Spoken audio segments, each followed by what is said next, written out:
Okay, if we can make a start. Right, this is session 13B, considering alternative sites.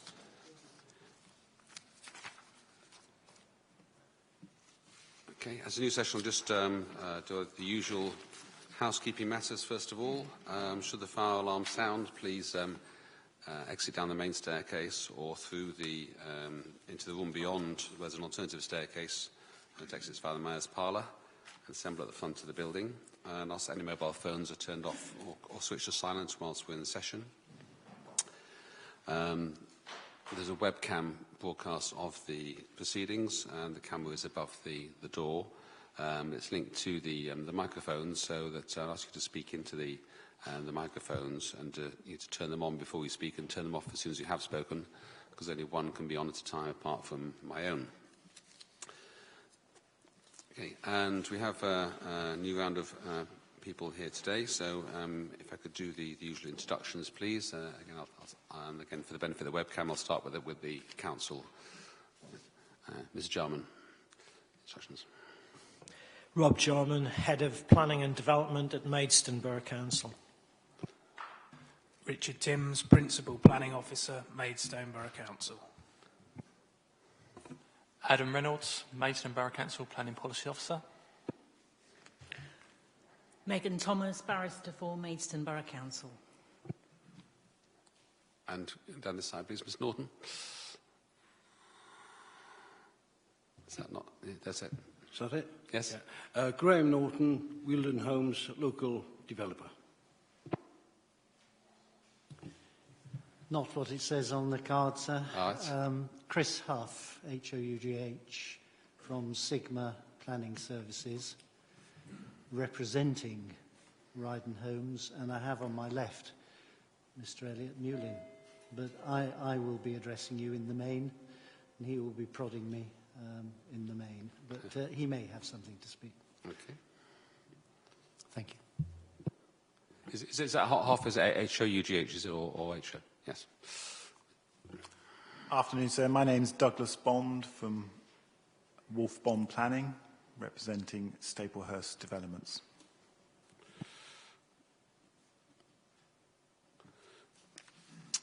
Okay, well, again, for the benefits of the webcam, I'll repeat what I said this morning about the purpose of these sessions.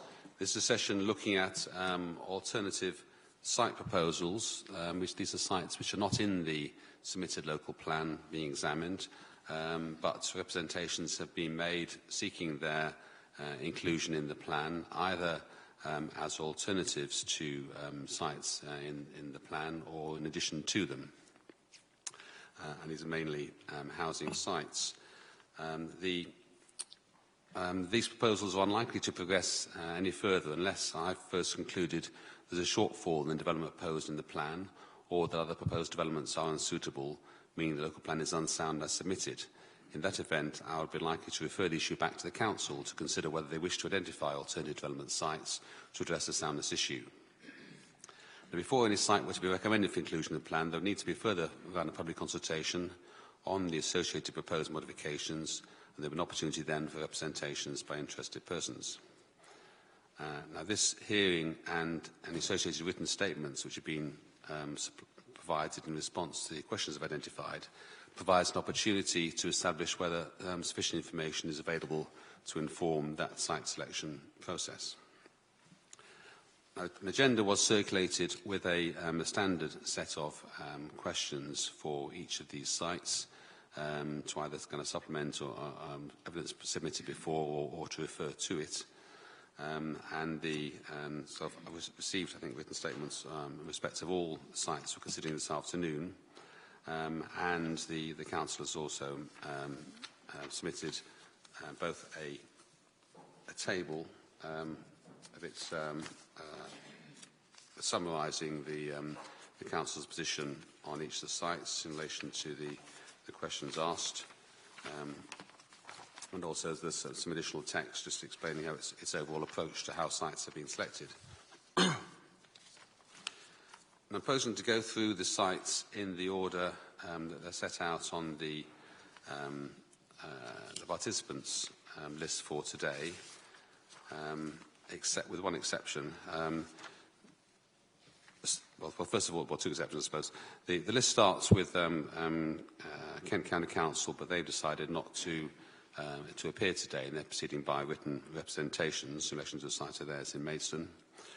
Then the next person on the list is Staplehurst Developments Limited, Mr. Bond. Then we've got a series of sites and Wealdon Homes, and then Wyden Homes at the end. What I was going to suggest is Mr. Norton, if you don't mind, I was going to bring Wyden Homes forward because they're obviously only dealing with one site rather than a number of sites that you've got, and they don't need to wait till afternoon to appear. So we'll take it in the order then. Staplehurst Developments first, then Wyden Homes, and then Wealdon Homes. And the first site in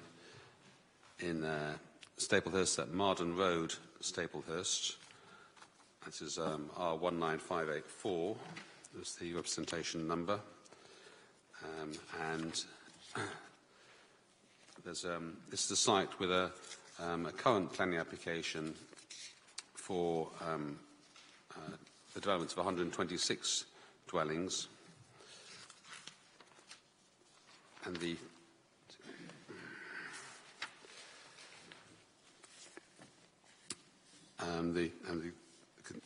particular constraints identified by the council are impact on landscape, some potential for impact on protected or notable species.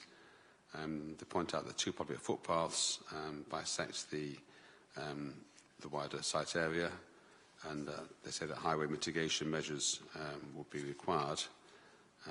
It's adjacent to Staplehurst Rural Service Centre. It's a greenfield site in the countryside and in a landscape of local value. It wasn't allocated in the recently made Staplehurst neighbourhood plan. I say recently made. It's part of a referendum. Is it actual? Has a plan actually been made? The Staplehurst plan is. Yes, I think it is. I think it's next week. Next week, right? Okay. 7th of December. 7th. Okay. Yes, next week. Okay. So we've had the statement from Staplehurst about this, and they've. Sir, yes. Sorry to interject yes. so early. The words that you were reading out, impact on landscape, potential for protected notable species, two-number public footpaths, bisect, that's a different site. Oh, I've picked the wrong one, sorry. No, beg pardon. I thought, crikey, I haven't got the right document, but right. it's the table beneath that. That's one beneath that. I beg pardon, yes. So it's the... yes, sorry.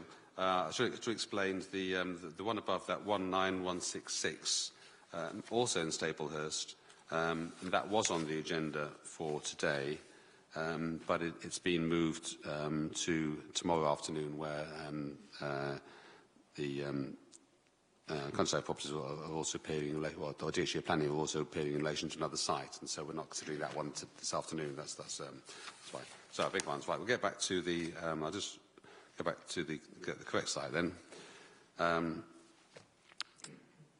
Right. So we're south of Marden Road, Staplehurst. Again, protection for there isn't a landscape reason in the constraints from the council here. Potential for protected notable species. Potentially important hedgerows. Rejected by the council on the grounds it has not been demonstrated that current foul water and drainage problems can be resolved. It is, like the other site, adjacent to the Staplehurst Rural Service Centre, and like the other site, is greenfield site not allocated in the neighbourhood plan.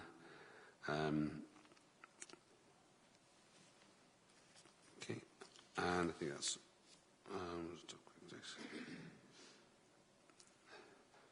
It's an Article 4 direction on the site in relation to fences, walls, and other means of enclosure. Prevention of use of land as a caravan site. Okay. Okay. Right, yes, okay.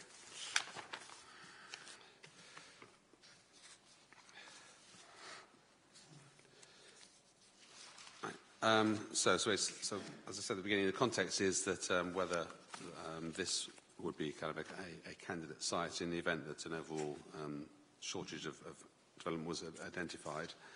And there's some discussion about the in the written statement. It's said that the site is deliverable in full within the first 5 years of the planned period. There's some comments about the distance, what the sustainability appraisal, when it's scored the site red because it's greenfield, because it's over 3.9 kilometres from a secondary school, over 800 metres from a cycle route, and it's suggested that's similar to all other sites in Staplehurst. And the representative considers the site is generally open and free, and the shed law identified the site as open and free from any readily apparent constraints. And in relation to the Council's reasons for not allocating the site due to foul water and drainage issues, the representative says that has been resolved through dialogue with Southern Water, and consequently no constraints exist to the site's development. Okay. I mean, does the Council agree that that foul water was the only reason why the foul water drainage was the only reason why the site was not allocated, and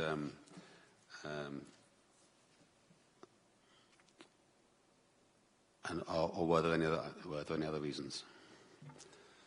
Thank you. At the time, the reason given by the council was as recorded. I think things have moved on since then with the neighbourhood plan as well, which obviously doesn't allocate the site, and we know will be made within the coming days.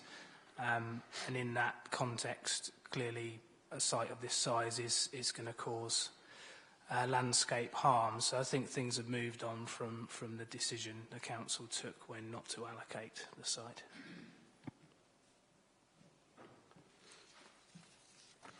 So on that point about just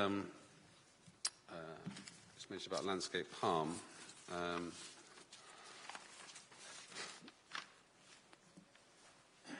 that wasn't specifically included in your table.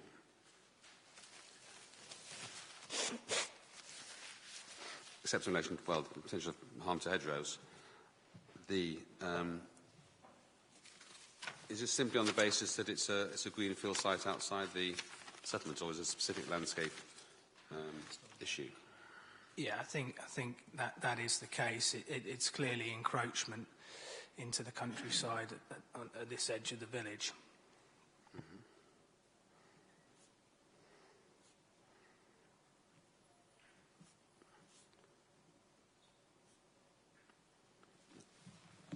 Just let me find it on the policies map. 50.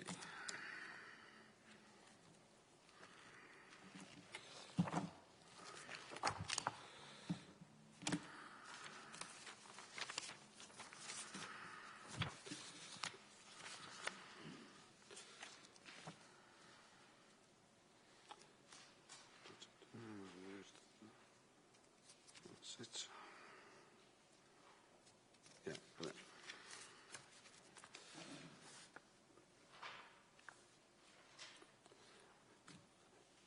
There's reference to the highways.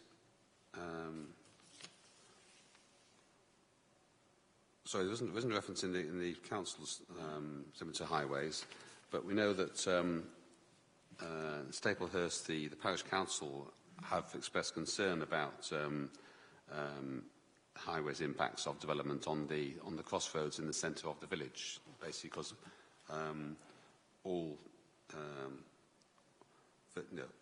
pretty much all development in the village has to go through that crossroads, and there's some congestion issues there. Is that an issue with the site? I think it could be an issue. The applications at Fisher's Farm, the H1 50 allocation went to Planning Committee at the end of October.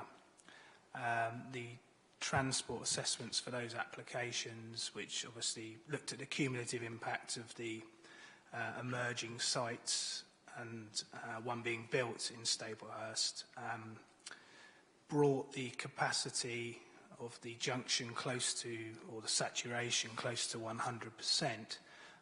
Scheme of mitigation was put forward. The crossroads is quite constrained. But yeah, I mean, that illustrates that there are constraints on the crossroad and that it was near the saturation of 100%. Indeed, Kent Highways did object on Highways grounds, although the council did not object and refuse on Highways grounds. So just to H150 on Highways grounds, is it? Yes, the Highways Authority did object, yeah.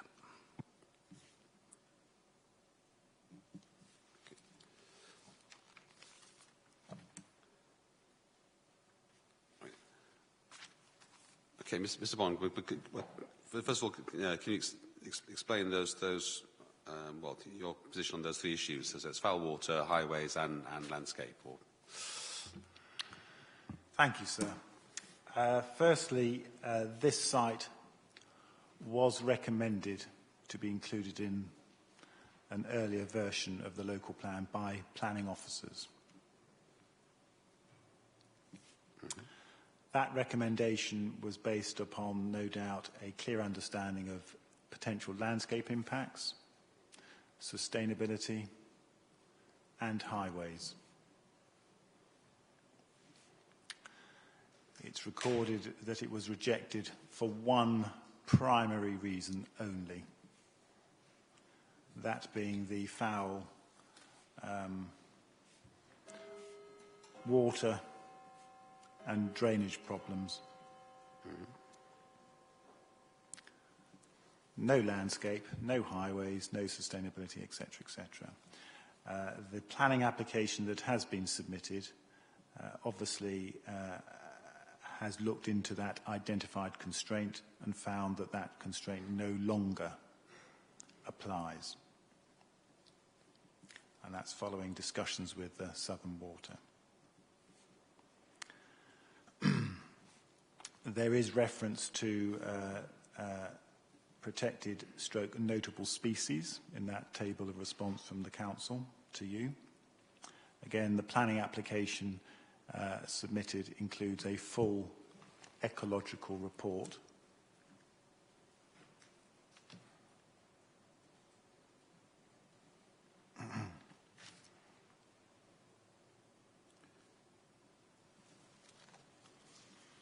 Do you want to find, you looking through the table? Yes. Yeah. That up-to-date ecological report confirms that there are no habitats or species of national, regional importance on the site. It does identify some protected reptile species,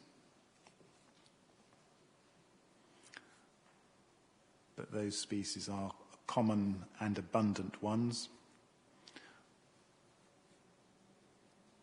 where conventional mitigation measures do apply.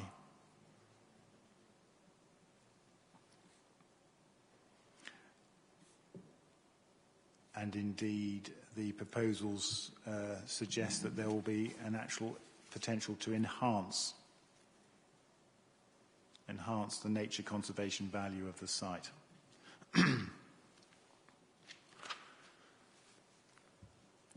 As to the hedgerows,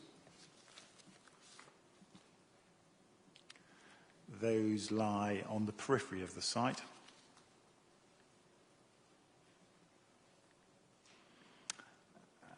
And the illustrative scheme currently before the council and as put in the reps to you indicates how those hedgerows can be retained successfully.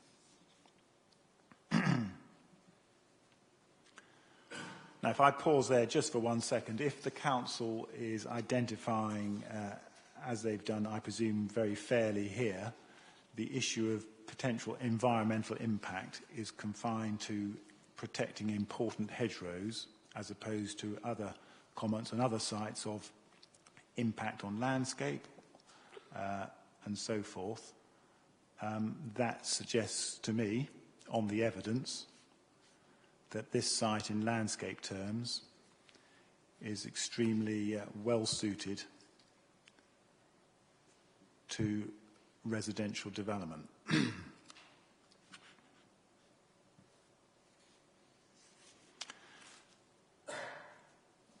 Because the site to the north is allocated, and I'm happy to be corrected, as a resolution to grant planning permission with a roundabout junction off Marston Road.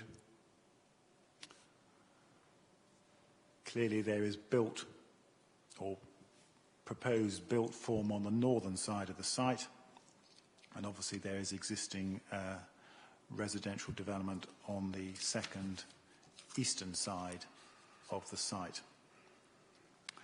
The northwestern corner, you'll see that there's frontage development already on Marston Road, so this forms a logical, well-contained addition to a sustainable rural centre settlement, which I repeat, the council in its original officer's original identification of the site and the rejection of it and the evidence submitted to you as part of this inquiry suggests that the site is eminently suitable. And I would go so far as to say it has an exemplary pedigree, given that recent history. And that's further reinforced by the fact that the council, when rejecting it, because of that foul water and drainage problem, which I repeat has now been resolved, they said that the site be reconsidered in the future, subject to the receipt of robust evidence addressing the surface water and drainage management strategies. So clearly the council's not suggesting that this is an inappropriate site. It's quite the opposite. They have said that this is a good site, and therefore, if you identify any issues with the plan, then this would be a very good candidate for either replacement or additional allocations. The only other aspect I'd raise is that, I'll come back to the highway point before I forget that, is that the site is therefore an acceptable proposal, and given the presumption in favour of sustainable development through plan making and the need to significantly boost the supply of land, including this site within the plan, would not detract from the plan. If anything, it would enhance that plan.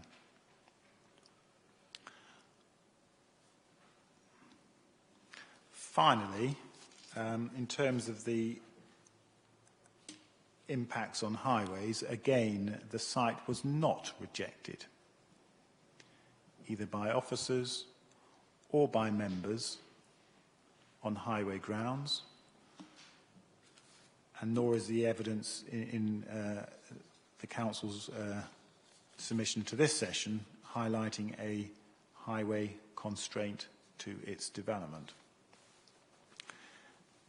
It was not clear when there was reference to the crossroads being at saturation point, whether that was with or without any form of mitigation.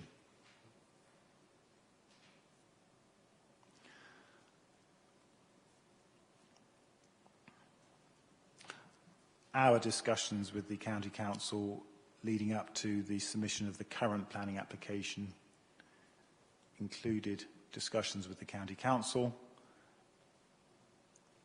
and identification of appropriate capacity to accommodate up to the 126 dwellings proposed. So is that without any further mitigation from you? Is that all? I think that did include some mitigation from us, hence the point I made earlier.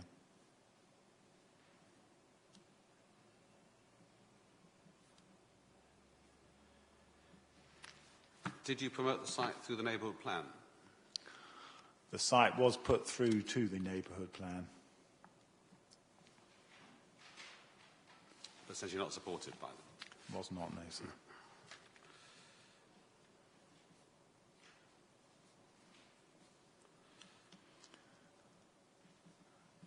Ms Timms. Thank you. Yeah, just to clarify, the Highways Authority did object to the Fisher's Farm application with mitigation, and so the saturation or the high level was with mitigation, albeit the Borough Council didn't consider that to be severe in approving the permissions. And I just wondered, because there is a planning application in, I'm not clear whether Kent Highways have commented on that yet, but I wasn't sure what the outcome of the discussions, presumably prior to submitting the application, were, considering they've objected elsewhere. And also, indeed, what the transport assessment for that planning application reveals in terms of the cumulative impact on the crossroads.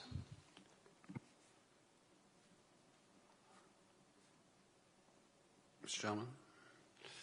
Yeah, just to add to that, and you probably know this, Staplehurst Crossroads is constrained in terms of its area to increase the carriageway width, to gain greater capacity. There would need to be CPOs put in place, but our understanding from long conversations with Kent County Council Highways is that their practice is not to CPO any land.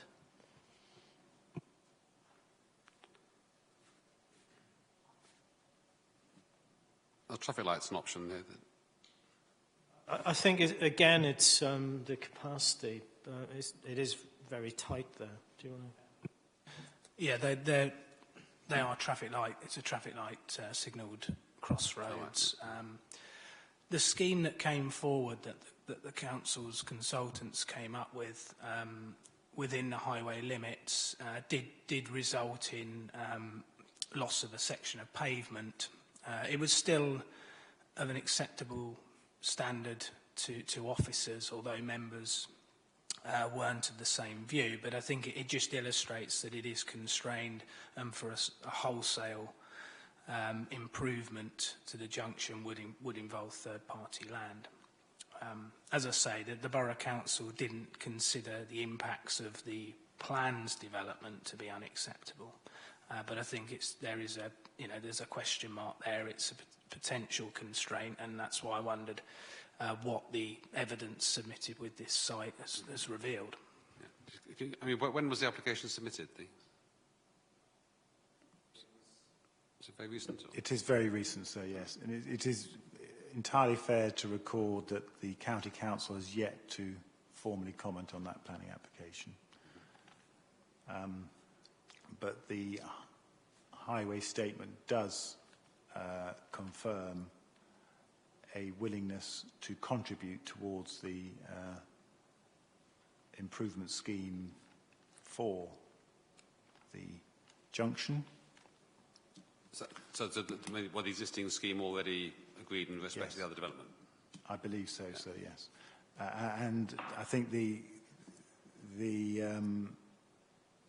officers have already mentioned the conclusion that they had come to, that the existing committed development does not breach the severe impact threshold in the NPPF. And the inference of this highway statement in support of this additional development suggests that threshold of severe impact is equally not breached with those improvements in place.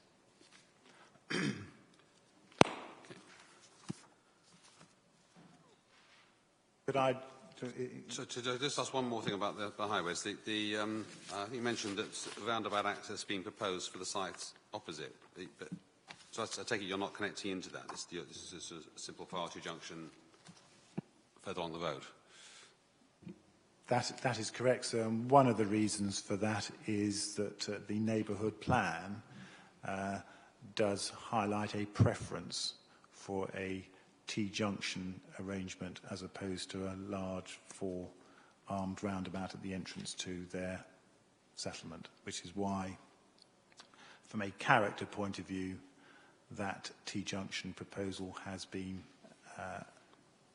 promoted. Excuse me. And secondly, that T-junction also works from a highway point of view, whether that roundabout is constructed or not.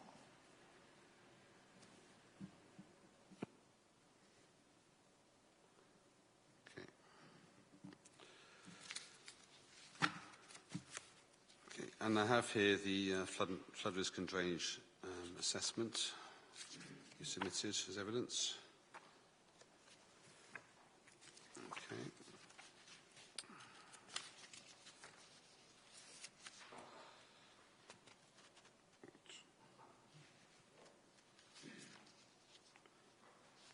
Yeah, you said that's led to a Section 898 agreement.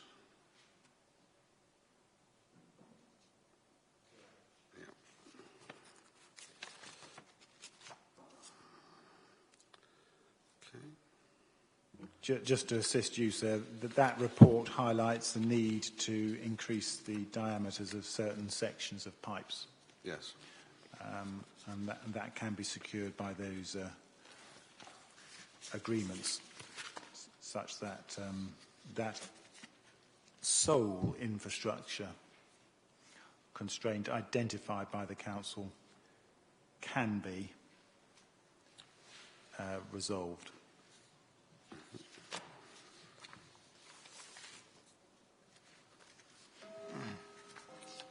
Okay, I think that's all I have. Thank you.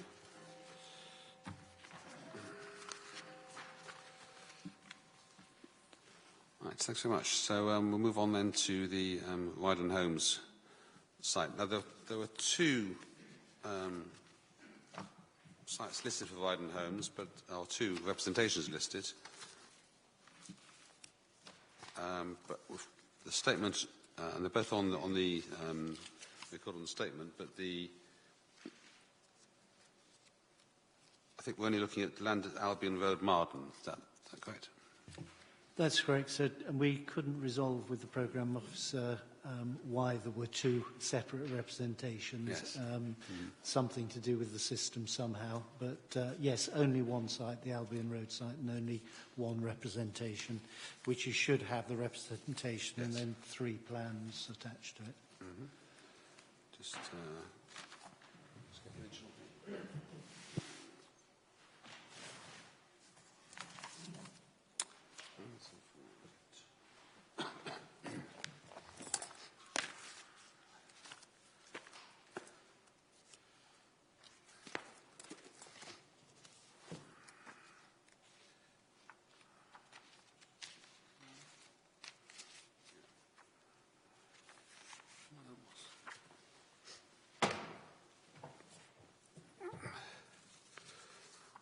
Right, so this is a site adjoining allocation at H147.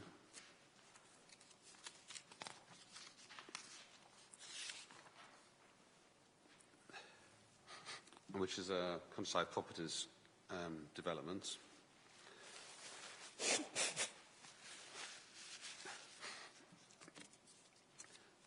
It's described as a logical expansion of that site, but essentially it's a separate development, but with, you say, scope for pedestrian, cycle and vehicle links. Yes, so it's still at an early stage of setting out. From a commercial point of view, it's got a separate potential access to Albion Road, but equally it could be an extension to the Countryside development and could be accessed through there.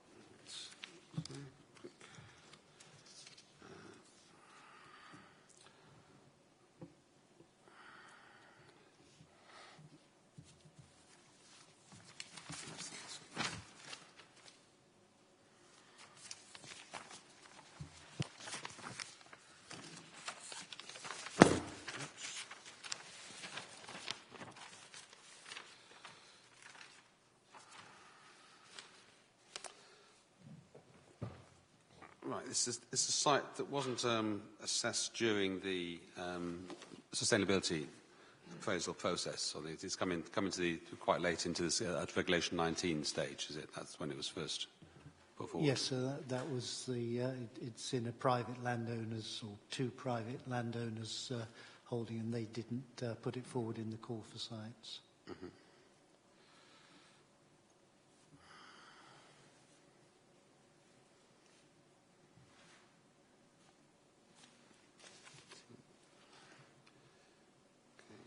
And the council says potential impact on landscape, potential noise disturbance to existing dwellings from if there's a new access off Albion Road.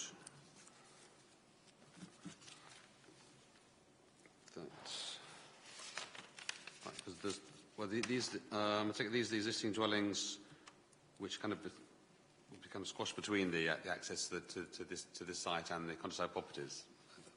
Is that the? Because it wraps around. It's actually wrapped around them.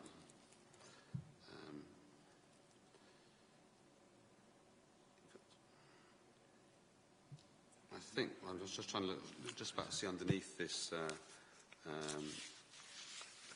this drawing that the suggestion that there's a kind of access road kind of weaving through the site of partly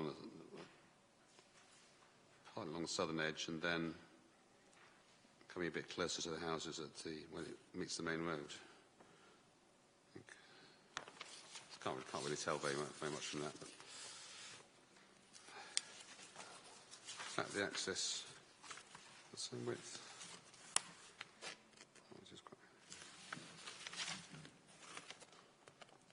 Is that the landowner's property, that Howlands, or? Yes, it is one of the landowners.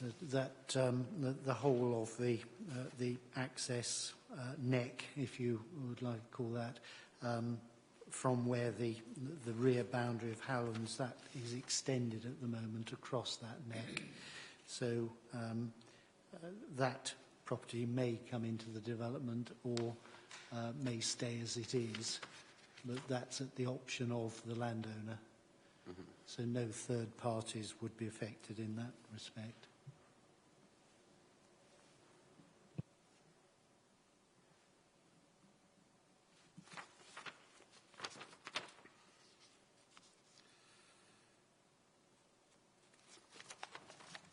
Okay.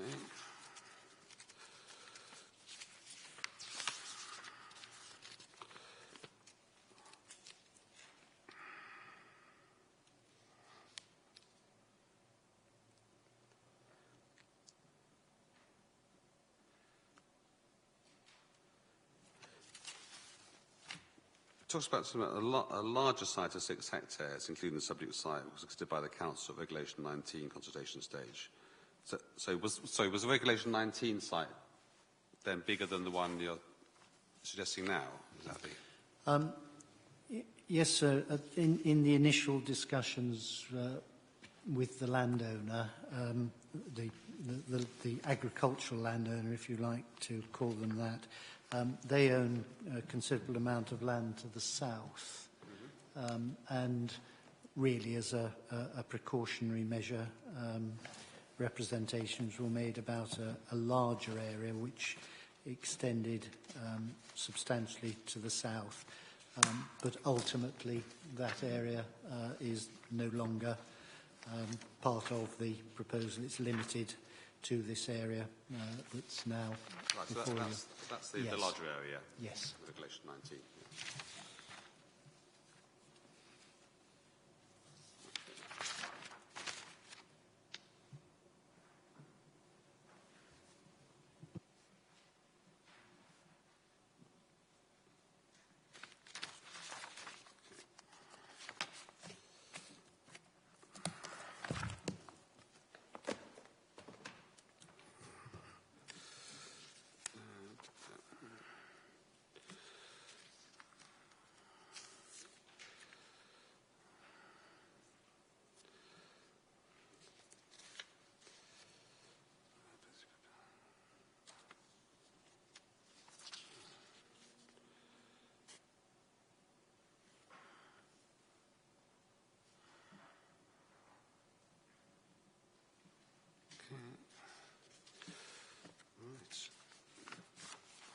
Mr. Timms.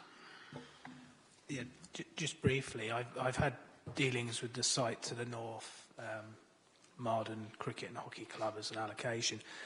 I haven't been there that recently, but I do recall that there's quite a strong evergreen hedge, I think, along the south boundary of the allocation. I don't think that's probably in the ownership of the landowner here, but nonetheless, that provides quite a good green buffer or boundary to that site, and I do know that this site... So between the two sites, you mean? Between the two sites.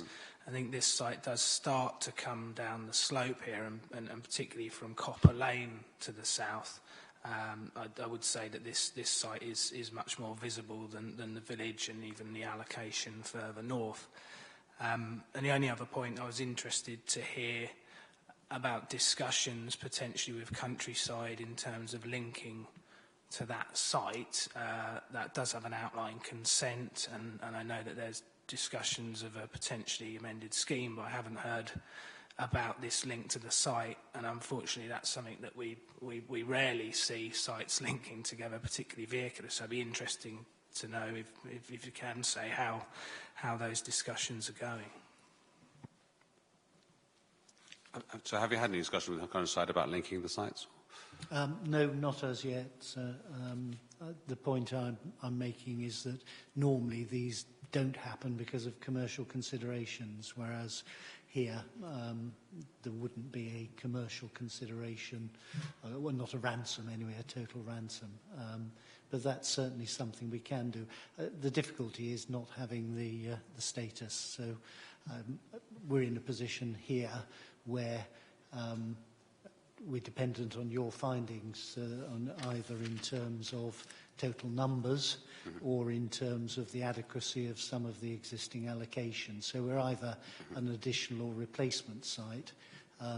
Once we achieve that status, then clearly there would be more detailed analysis and the site would have to come forward. And I think at that stage it would be very appropriate to consider a joint development. But in any event, I think that the Planning Authority will, I'm sure, have regard to, in setting the details of the outline on the land to the north, they will have that in their minds, whatever. But certainly, yes, we will make representations to that effect in terms of any planning application. But it won't actually come to any firm position until we have some sort of status of acknowledgement from Maidstone Council. Okay. Sorry, if I could just come back, I don't know if that's appropriate, on the landscaping point, the hedge as well. I do believe, so yes, most of that is on our land, so it is within our control. It is intermittent, because it's a very long boundary, as you can imagine. And there would be scope to replicate that as part of a landscaping scheme as required. In terms of the... So by replicate, do you mean doing the same thing on the southern Yes. boundary of your land? Right? Yes, yes, in terms of a new landscaping and planting scheme. As I said, the ownership there is the same ownership as well. And as far as the land levels are concerned, there's no major difference in levels between the two sites. There's a slight sloping, but it's not significant enough to have any severe landscape impact.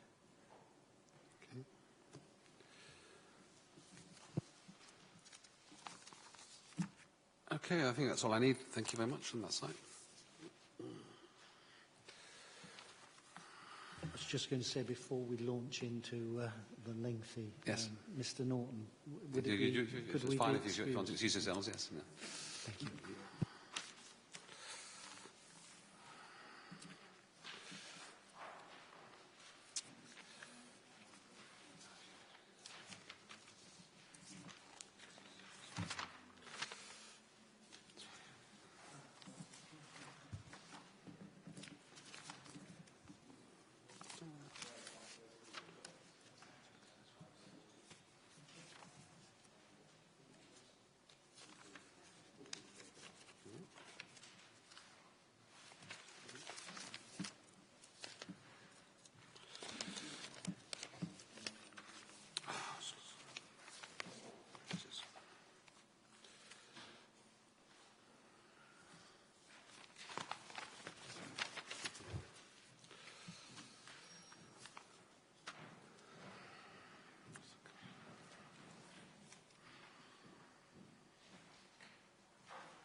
Okay, so the first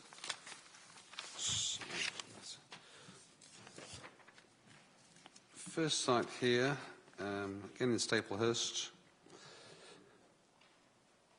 is I think it's down as Prisling Lane, but I looked at the map, I thought Pristling with a T. Is it? I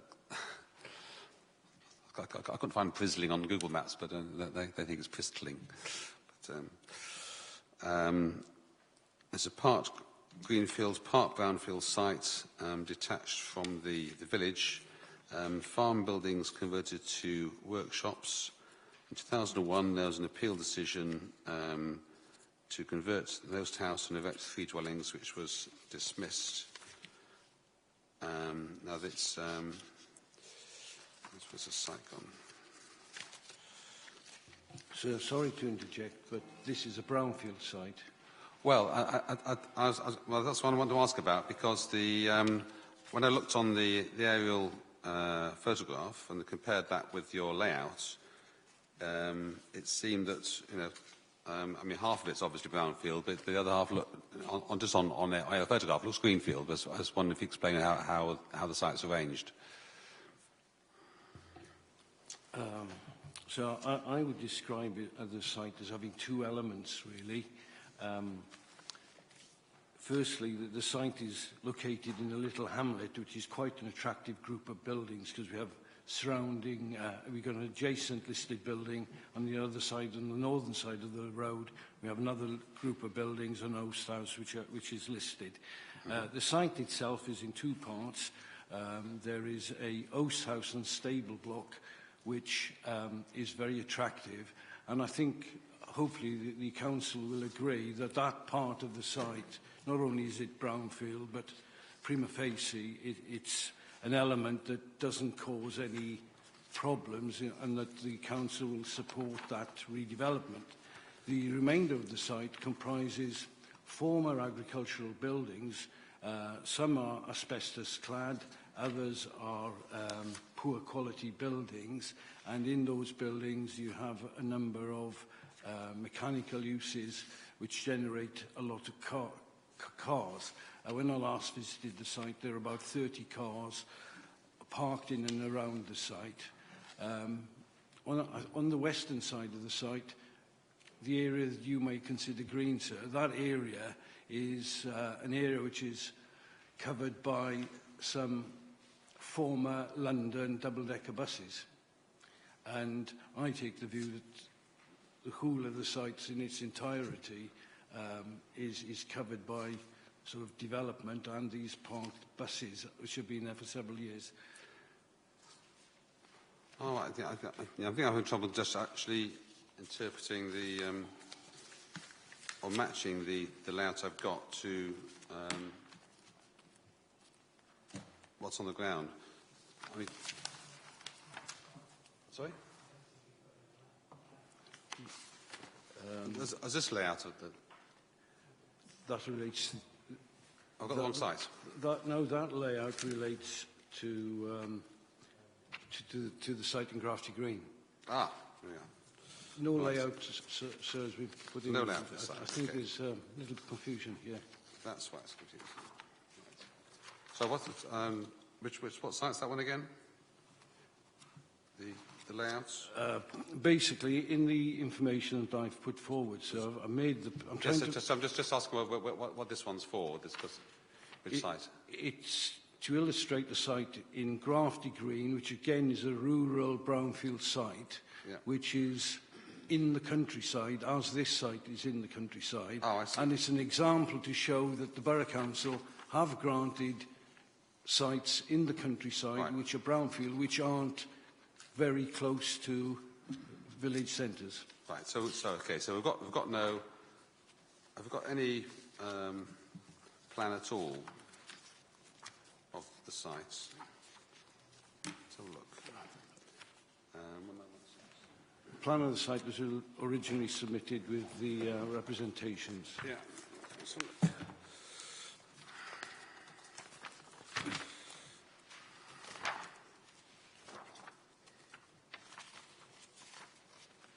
This is better.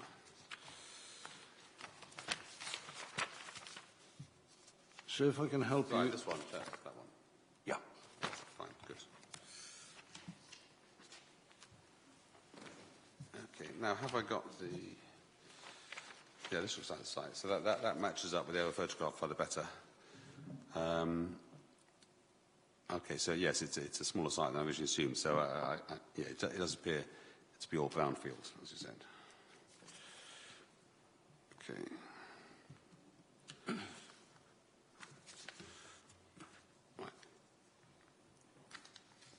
Right. Is this a DM21 site? Protected employment site? No. Okay. Is it then a site to which DM4 could apply? Yes. Mr. Norton, if you're familiar with policy DM4. I'm familiar with DM4, so I would say that, that DM4 does apply, and I think the Council are agreeing with that assertion. Mm-hmm. Yeah. So could I make a point here? So I think I'm very much old school planning due to my age, and this is very much a classic case of a non-conforming site in the countryside set next to a lovely group of buildings. Yeah. The planning history is clear as to its unacceptability in the past, but I take the view that in the local plan, given that Maidstone, in my opinion, requires additional land supply, this site can make a very small contribution in converting the brownfield element to approximately 7 dwellings, along with the investment that will be brought into the Oast House and the stable block. As you can appreciate, at the moment, no one is going to invest in the existing Oast House and stable with all this industrial use on its doorstep, with all the noise, the pollution, and the very poor quality environment that exists. So in order to bring the Oast House to a conversion, one needs to remove what I call a non-conforming user. And in terms of its location, I accept that we aren't on a bus route, but the bus route is 700 metres away at the junction of Pinnocks Lane and the A229, and of course the site in terms of its overall setting is approximately 1.5 miles from the edge of Staplehurst, which is a rural service centre. Thank you.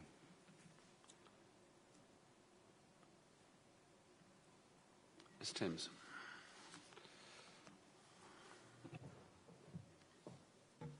Thank you. Yeah, I think it's policy DM4. It's a sort of classic planning application to be assessed pros against cons. I don't think it's an allocation, and policy DM4 would allow for those pros and cons to be tested through a planning application, because obviously it is somewhat isolated, but there might be some benefits from development, and I think it's not dissimilar to what we've potentially said in pre-application discussions. I guess in our existing local plan we haven't got a DM4 equivalent, but we will do here, and I think that's where you would assess a site like this. So essentially you'd be looking at the effects on the character and appearance of the buildings, including the setting of the Oast House and things like that, and I mean there's a potential to kind of tick against the kind of enhancement of the setting of that building and the area. You also got to consider the whether it's a sustainable location under the DM4. Absolutely, but I think Mr. Norton talked about an existing commercial use or a lawful commercial use. So that then, as we've talked about earlier in the examination, applying the sustainability tests very strictly, you could say that the existing use is unsustainable. Mm-hmm. Okay. Yeah. Well, if that's the case, then that's potentially material consideration in assessing how sustainable a location it is. That's a main. Yeah. But in any case, it seems that there's a potential opportunity for it to be considered under policy DM4, and it would be a windfall development in as a brownfield site. part of the windfall allocation, and the scale of it is it's rather smaller in terms of numbers than the council has been allocating generally. And to justify the allocation, you'd have to go through the same process as well. Anyway, I think you have to go through the same tests more or less as DM4 in any event. So you don't really get any particular advantage, I think, by going down that route as opposed to going down the DM4 route. Okay. Okay. So I think that's the best way forward, really. Okay, the next site.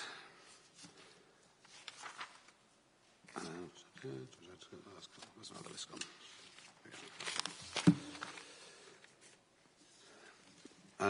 Now, the Laddingford site, it's got Planning Commission, so I take it essentially you're withdrawing that representation, are you, or just proceeding by representations, but you don't actually need an allocation or at Laddingford as you've got a permission.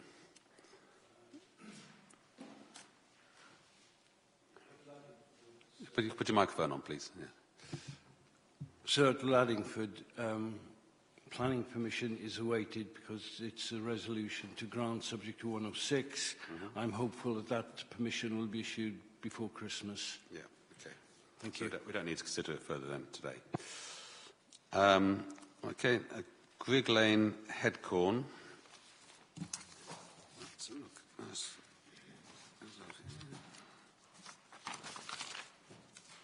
Ringles Nursery.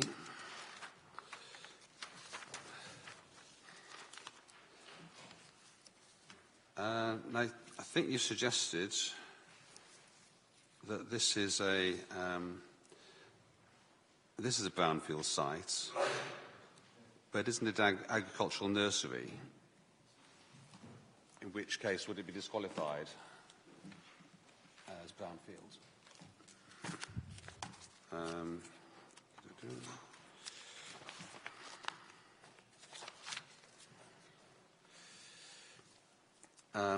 It excludes land which is or has been occupied by agricultural buildings.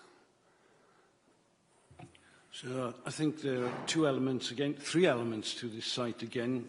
First of all, there's land, or four elements. There's land to the east, which is open land and is in the floodplain.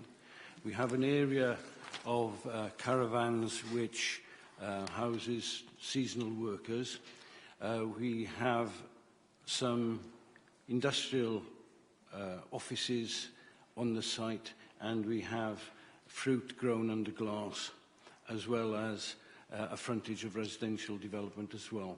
So there's that whole raft of so it's a mixture then. The brownfield parts of it, and there's something called the Nursery Business Park. And there's mobile homes, you say that part of it, is it at the back of the site? That's outside the site, I mean, it's adjacent to it. But the fruit growing parts will be agricultural buildings, will they? Well, my understanding that nursery type of use and business is a brownfield use, not an agricultural use. Well, what's the council's view on that?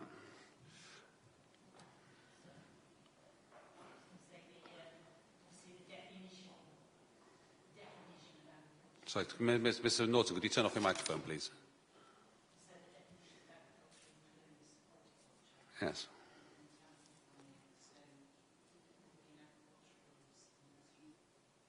Yeah. I mean, that's my understanding as well.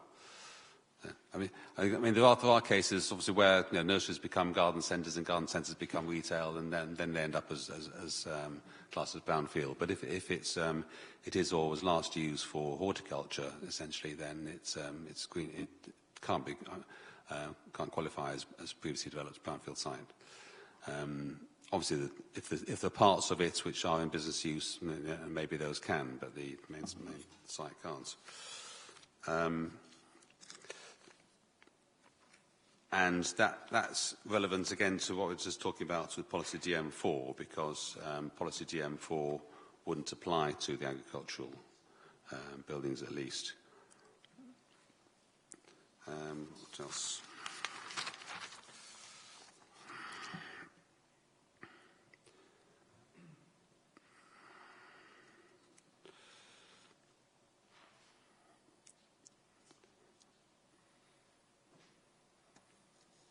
So I think that's relevant to your, you made some comments that said that the council rejected, said it's advising that the council rejected the site as it's predominantly brownfield.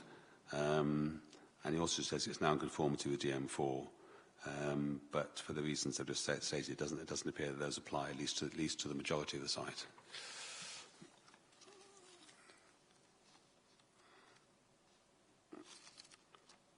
Okay. And it's in the, I think, as all the land around the head corners, it's in the local landscape values.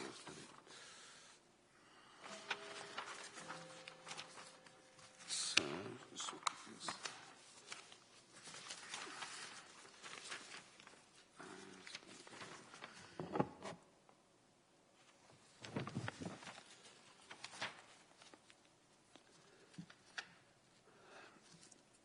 is this a site which, did you seek to promote the site through the neighbourhood plan?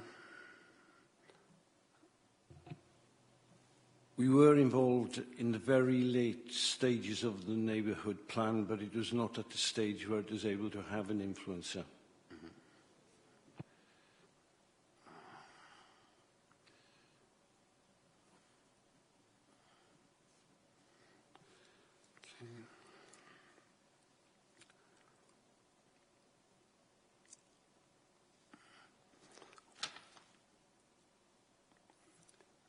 And there's comments from the council talking about the impact on the landscape.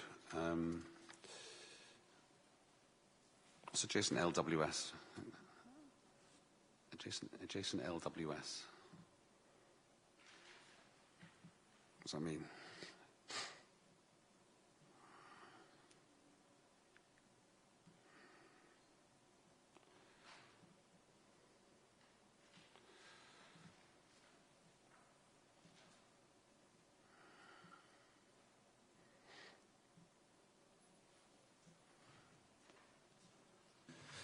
Yeah, apologies. It's the river Sherway, which is a little bit further south. Probably comes within 200 metres of the site. So I wouldn't say it's adjoining the site, but the river Sherway is a local wildlife site. Oh, I see. Local. That's what it stands for.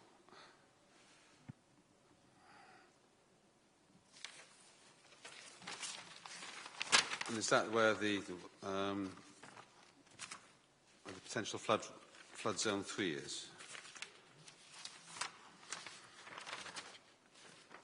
You've got its reservoir, haven't you? There's a reservoir to the south.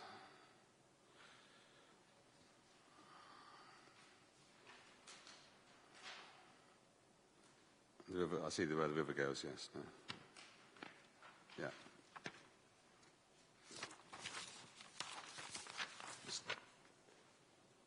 So there's a potential flood zone in the blue land or the red land, then? That.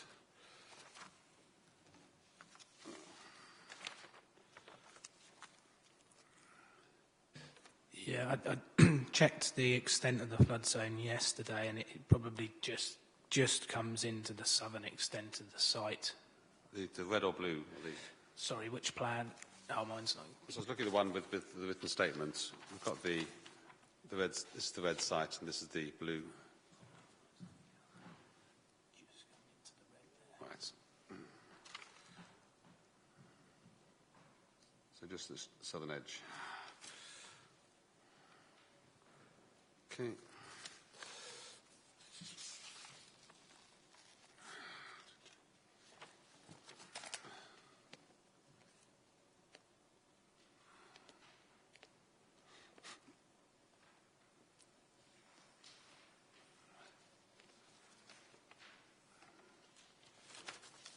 Right.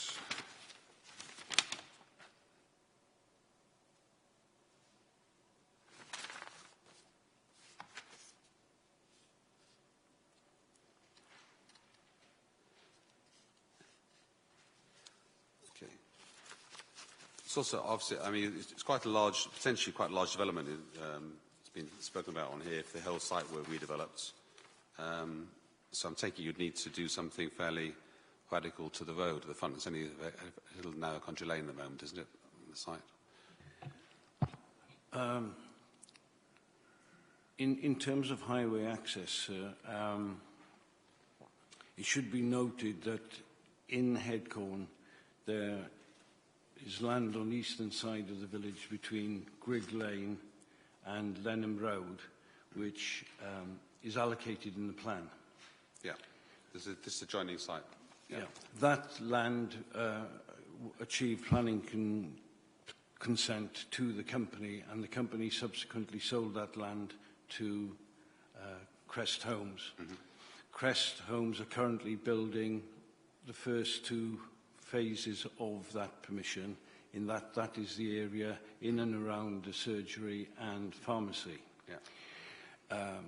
There will be a road that currently, under the permission, there is a separate road that comes in off the Lenham Road, which serves 14 private houses. Mm-hmm. And at the moment, the permission, the 2 consents are separate. Okay. However, in terms of the future release of land off Grigg Lane, we have the ability to link those 2 roads, to conjoin, to make a through road, if that was deemed to be acceptable to the Highway Authority.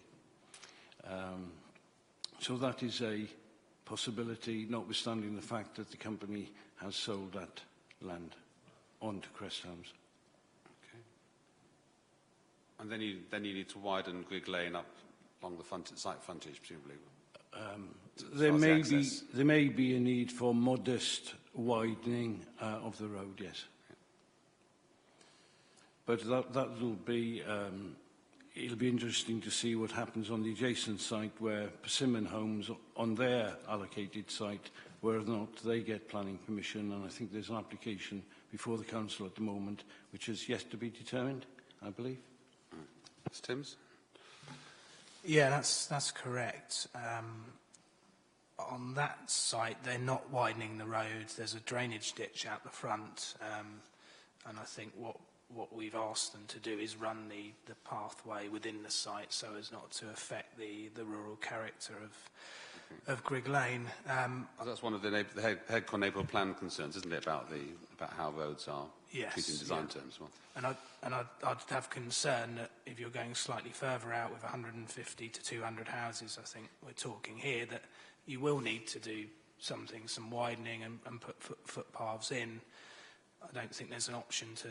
There's obviously a gap between the sites, a different landowner, and I think just generally, although there's glass houses on this site, and I've been to the site in the past, they're still lightweight structures. They're not that intrusive, being made of glass, and I think putting 150, 200 houses, extending the village further out here, would have quite a significant impact. And the allocations at the moment, I think most have planning permission or nearly there, are sort of holding a line, if you like, to the edge of the village there, and I think this is quite a step further out.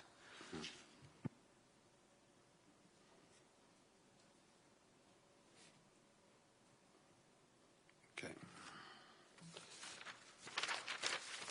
All right. That's science.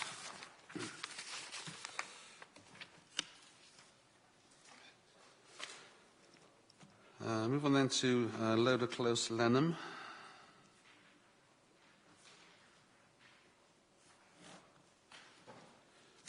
Okay, now this site adjoins the Ham Lane appeal site within the, it's been indicated as likely the Lenham Broad location area. Planning permission was refused March this year, and appeal has been lodged. Do you know when the appeal is likely to be heard? I spoke to our planning consultant, Mr. Peter Court, who you've met this morning, and we have yet to have a date, sir. What I would say, we have resubmitted a fresh application for 43 units, and that is awaiting validation, which I'm hoping will be done this week. A few technical issues have been resolved, and I believe that should be validated within the next day or so.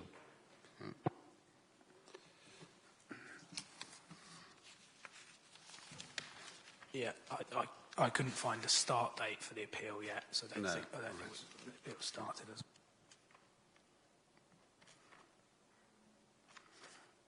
Do you know when it was lodged, Mr. Norton?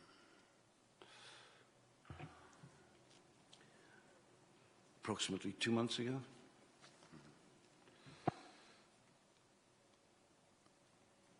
Okay.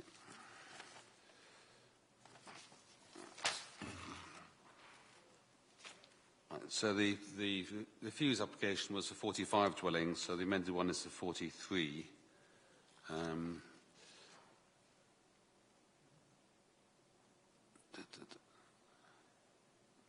The Council says potential impact on landscape, potential for protected notable species, potentially important hedgerows, part of the broad location review. Okay. And they said the site will be reconsidered as part of that broad location proposal.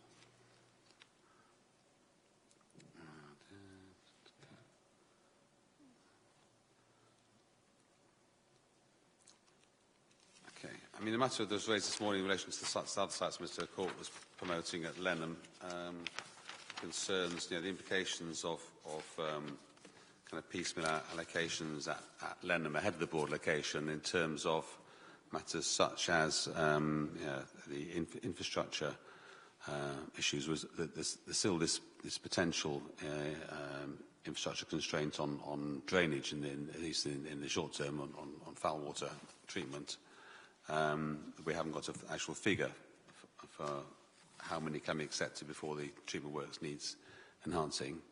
But there may also be other kind of common infrastructure matters, such as the primary school and things like that, which are all matters that the broad location is trying to needs to address, and that's why the council's preference is for the master planning of the whole area, or through the neighbourhood plan process as an alternative. Is there anything you want to say about that, about why you consider the site should go ahead sooner? Can I make 2 points? First of all, our planning application, which is subject to refusal, that refusal was made just in advance of the hearing on the Jones Homes appeal, which is adjacent land to the north. And with respect to the council, the indications in terms of the pre-application and the discussion about that application, I would say that it was being well received, and was travelling in a direction of a possible recommendation of approval. The officers may disagree with that view that I've taken, but we were quite surprised. I was quite surprised that we had the refusal. All of a sudden, the problems associated with one design feature in the northeastern corner we could easily tackle by reducing the numbers, and a slight redesign of that corner by removing the one house. And secondly,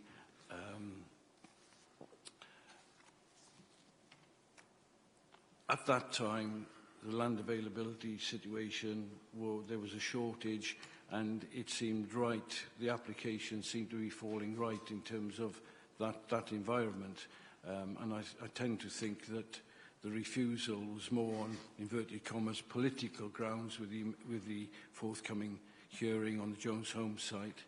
And having met with Mr. Jolly, the case officer, subsequently to go over the grounds of refusal, there's been general agreement that the site is sustainable, that due to the Jones Homes approval, that there isn't an impact on the wider countryside, there isn't an ecological basis for refusal, and that's why we've resubmitted the application so the council can reconsider its position. I mean, what were the actual reasons for refusal council gave. I think those are set out in... you said you attached the committee I've given you the planning statement that Mr Court has prepared for the company, and they're all in the submissions we've made, sir. Well, I'm just wondering what I've done with the...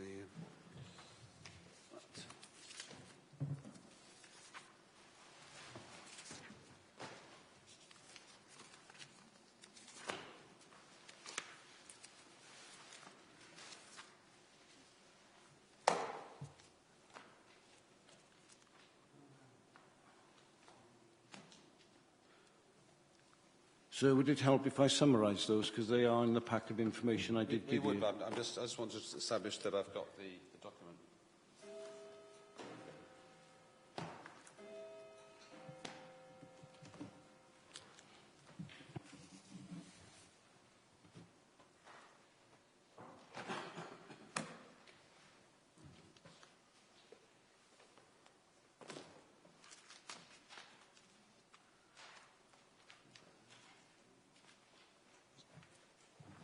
Where the tag marks it.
Okay, well, I know I've got the document now, so perhaps if you would just summarise it again.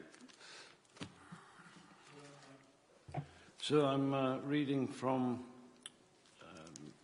Mr Court's statement of case, paragraph 6.3.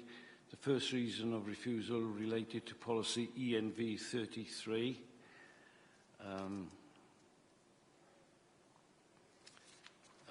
He then goes on to discuss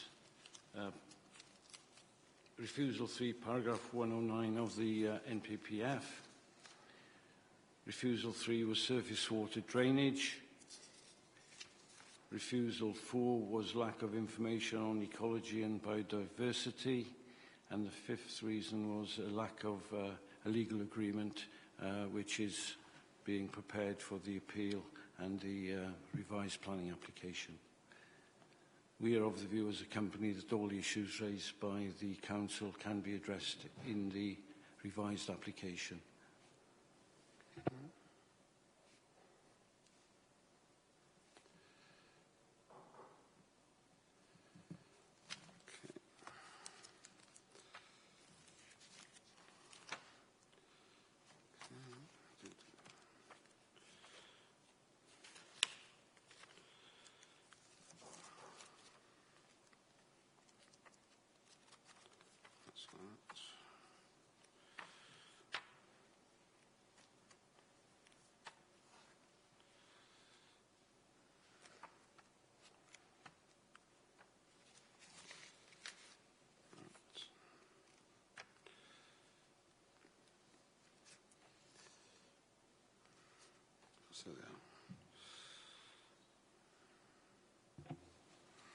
If it helps, at Appendix 1, you'll see the 5 reasons of refusal set out there for clarity in one chunk. Yeah, I've got the response to them here.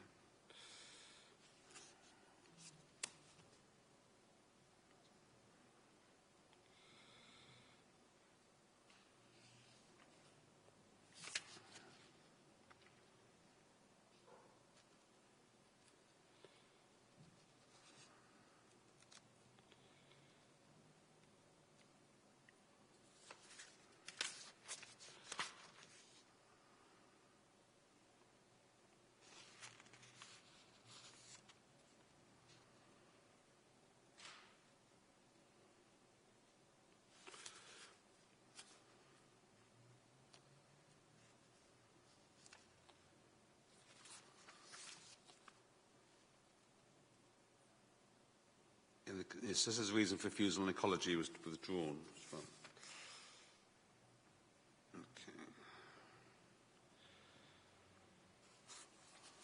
Okay.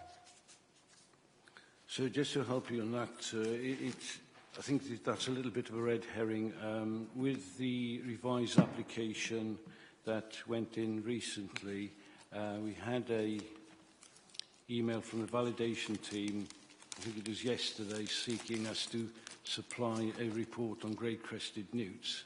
I subsequently spoke to Ashley Wynne, the Principal Development Control Officer, and explained to him the circumstances relating to grey-crested newts because the county had asked for a survey of an artificial pond in the housing development to the east, which I think is called Westwood Court, which was, in all truth, was something of a nonsense. And basically, Mr. Wynne has informed the validation team that that isn't a requirement and the application can proceed without that information because it is a red herring. And I believe in the appeal documentation, the council will be withdrawing its objection and that particular issue of ecology. Okay. Condition 4, refusal 4. Mr. Timms. Thank you. Yeah, I suppose since the planning decision, the context of this site has changed with the site to the north being allowed at appeal. I just wanted to sort of illustrate one point why we consider it's important for there to be master planning in Lenham. And the site to the north, recently the reserve matters details have come in. So we've got a layout there, and that has been refused recently. And this site we're talking about is immediately to the south, adjoining it, and yet there's no connection between the two sites, and that's something. They're both quite inward-looking, and to me that's something that master planning can overcome. Now, we know connectivity is an element of good design. Nonetheless, it's difficult for a council to maybe insist on those connections without policies and master planning behind it. And as I mentioned this earlier, this seems to happen when you get piecemeal development, different developers, they do not link up, and I think that just serves to illustrate why you need to master plan Lenham. Thank you. So what was the problem with the reserve matters on the Ham Lane? That's been refused, I think, primarily on design grounds. The layout and the quality is not considered to be sufficient. Especially the northeastern. Sorry, the microphone's not on. Yeah, particularly in the northeastern corner, the junction of Ham Lane and the Ashford Road.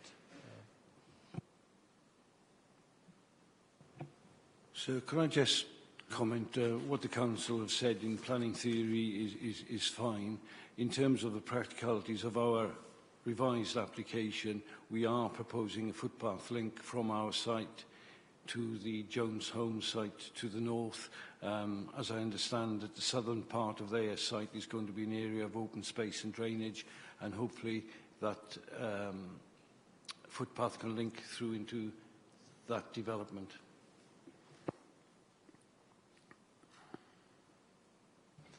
I'd still make the point that you may get pedestrian links, but you still get a series of cul-de-sacs, which, you know, I don't think is good master planning.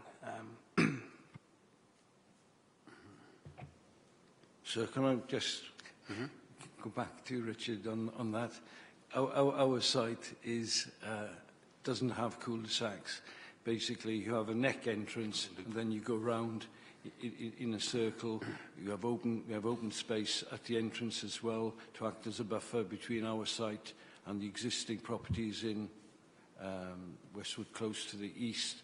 And we have that linking through to the what I understand is going to be an open area to the north, and we have a footpath link so that people from the northern side could walk through our site and get to the bus stop and to the station that little bit more comfortably, shall we say, rather than come along Ham Lane. I think, does Ham Lane have no footway at the moment? So Ham Lane has a good footway on its eastern side. Not the west. Because I used to live in Lenham many years ago, and that was a new piece of road put in some while ago for the storage depot. It does have a bus route, but on the western side, it is mainly highway verge from memory. But I was just referring to each site almost being a big cul-de-sac in itself, not necessarily the detail of the site itself. Sorry, sir. Okay.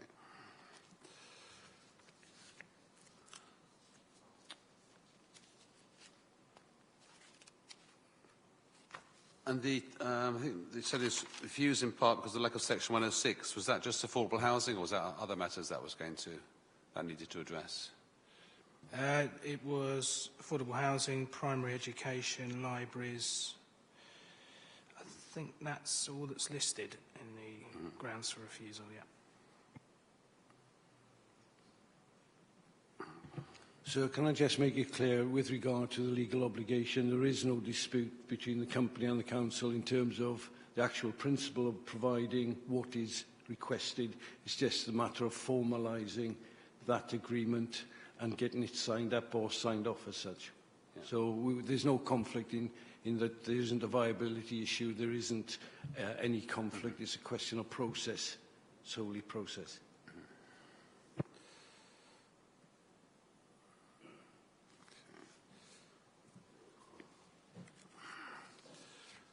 Right. I suggest we have that's all I want to do with that on that site. I just have our afternoon break now. If we just resume at 10 to 4, then please.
Okay, if we move on, the next site then is Kenwood Road, Yelding.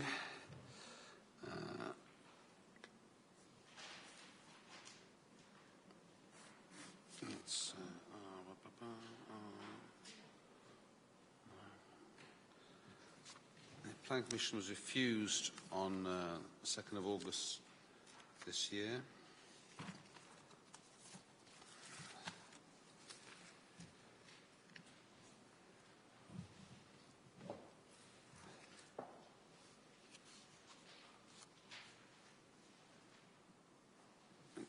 Include both a site for about 60 houses, and suggested that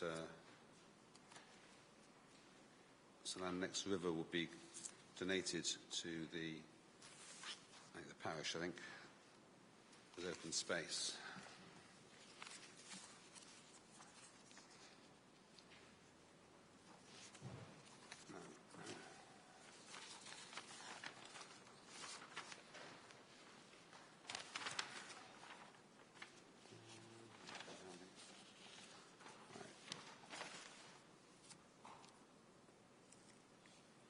Greenfield site in the countryside, council's issues about impact to landscape, potential land contamination.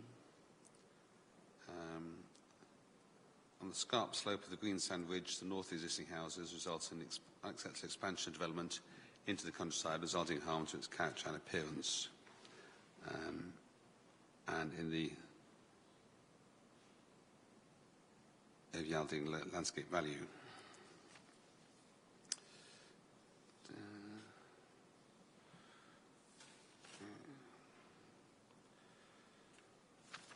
Okay.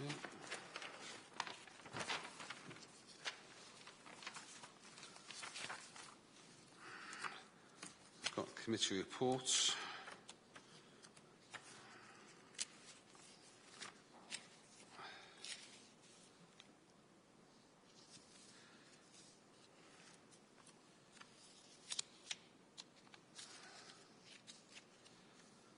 Housing Sites Assessment from 2014.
So I'm just trying to understand the three pieces of land here. We've got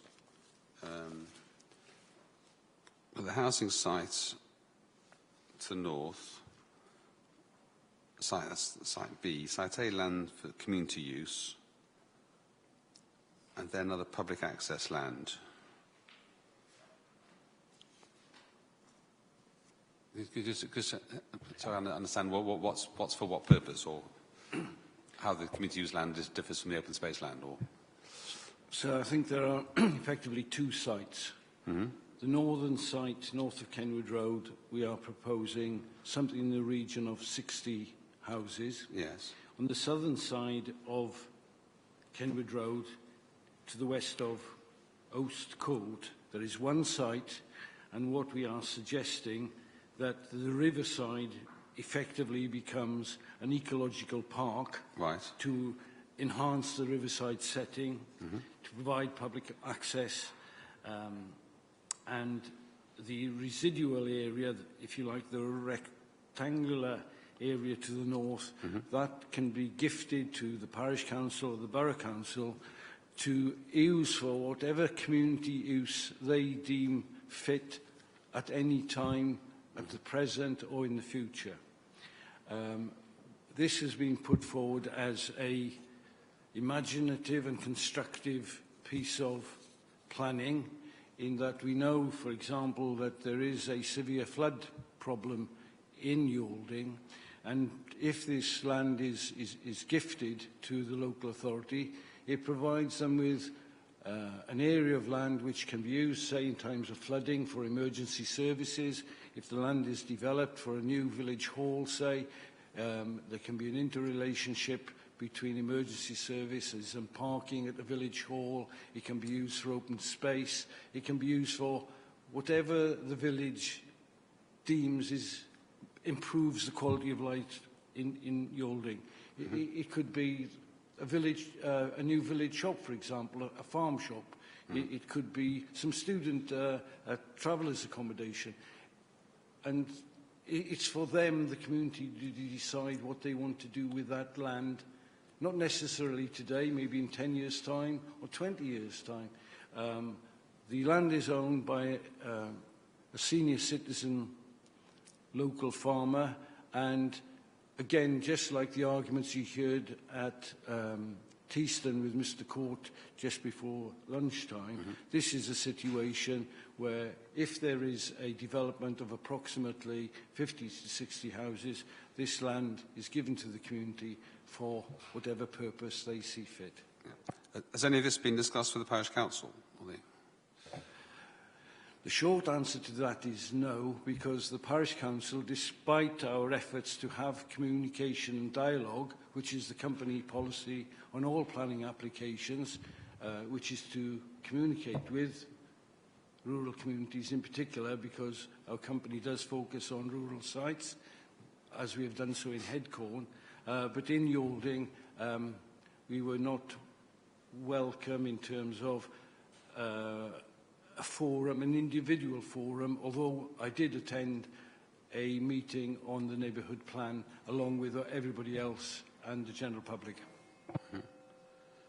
I mean, when the parish council came here, they said that although they're not, opposed to some housing development in Yalding, they want to spread it around the village in small pockets, essentially, rather than this sort of scheme. But then, it may be they haven't had the opportunity really to consider the sort of package that has been proposed. So, if I may, and I'm an ex-chairman of my own Bearsted Parish Council, where I was a parish councillor for 10 years, and what you say is a common solution to the problem. By dispersal, that is often seen by a local community as giving the best answer for them in terms of the impact is minimised by spreading it around.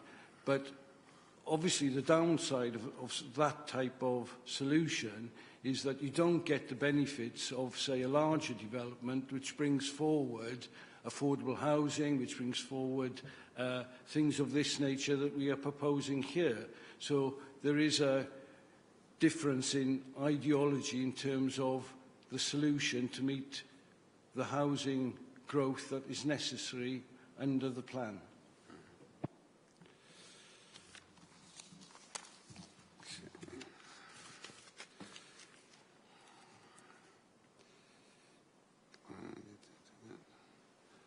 Okay, does Council want to say anything about this site? Yeah, the only thing, looking at the delegated report, this site says it's a sloping, elevated site. Visual context closely related in visual terms with the open landscape which falls to the north and southwest and to the west.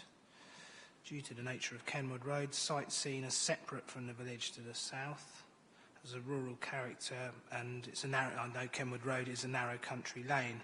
I think reference has been made to an adjacent appeal site, but that was within a garden. I think it's one, maybe one additional house, maybe two, but this to me does seem it's a bit out on a limb, and certainly the slope rises. I think there's a number of polytunnels, and there's quite medium distance views from the south side of the River Medway is my recollection of the site. So I think it would have quite a significant landscape impact here, and hence that was our grounds for rejecting the application.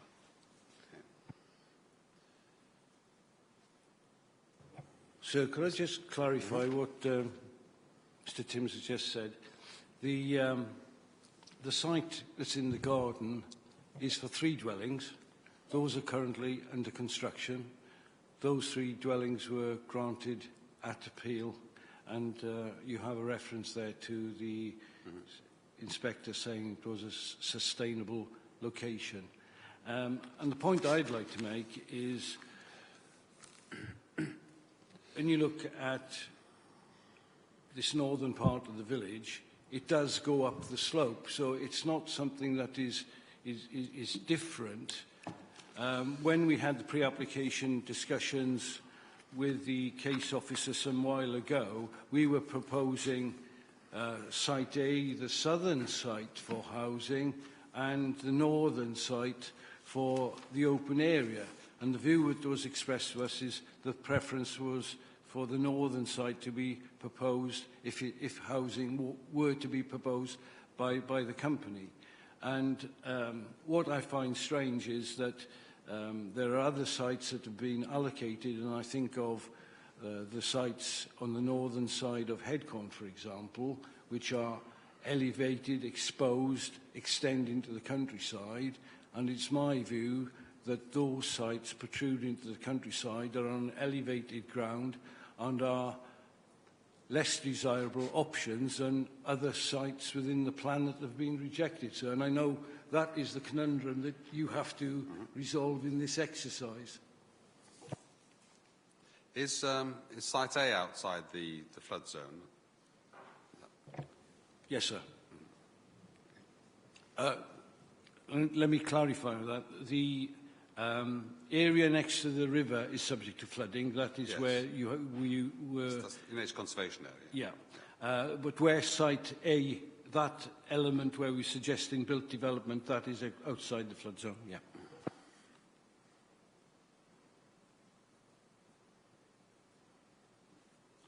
Mr Timms.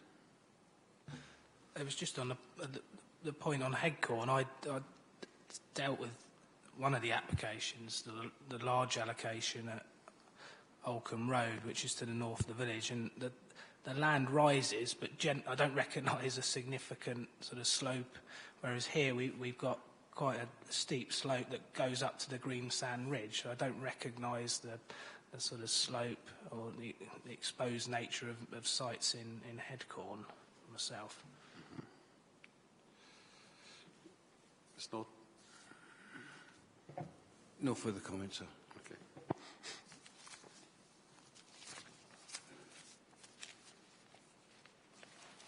Okay, so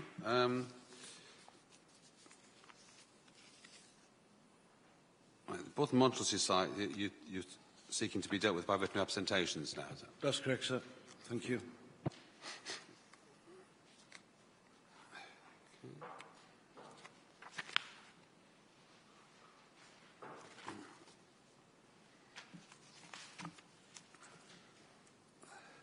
Right. Lenamode Headcorn.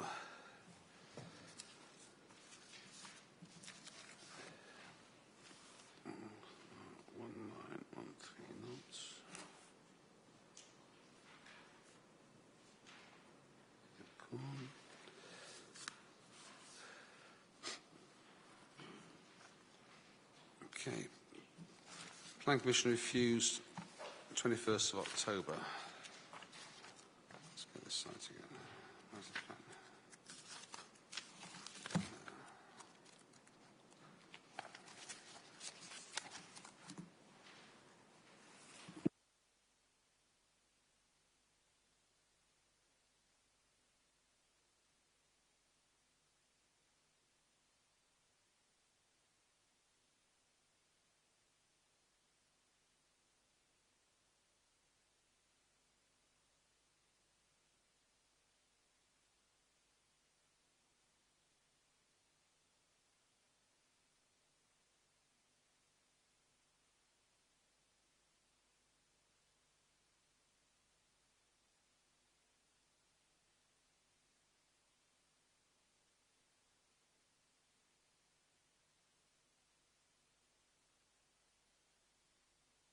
reasons for refusal, outside defined settlement, urbanising effects, special landscape area.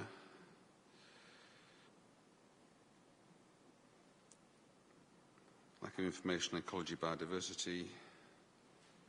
No section 106. For contributions to local library, NHS, primary care, primary education and parks and leisure and affordable housing. Okay.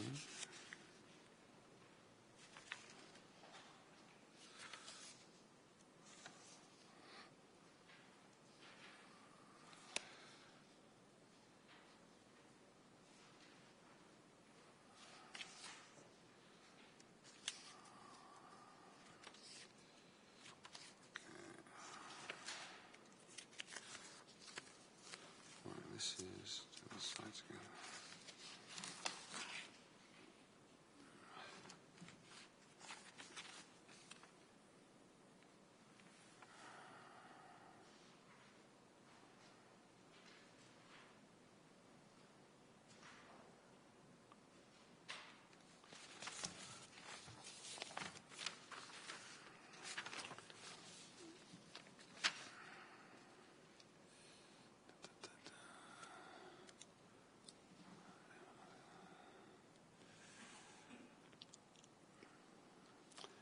Okay, and abuts an existing allocation adjacent to the old settlement boundary, or the settlement boundary.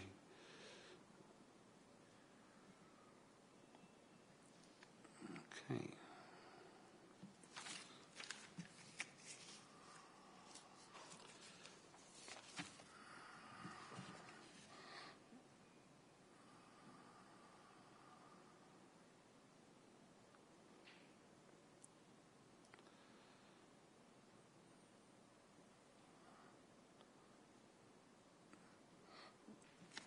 Yeah, I mean, we know that the city site wasn't included in the Headcon neighbourhood plan. Well, was it promoted through the neighbourhood plan?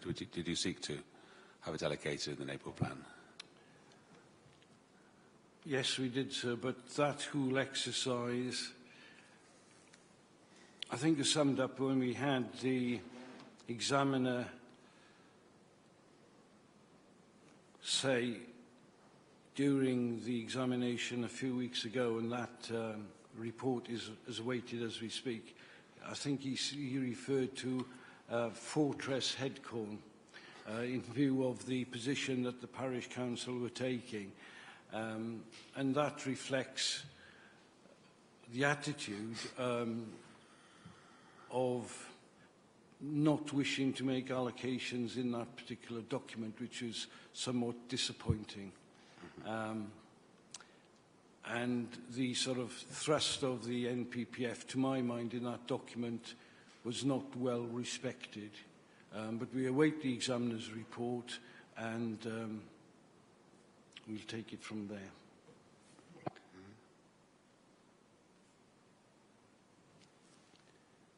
Does anyone know when the examiner's report is expected in Headcorn? No? No. Oh.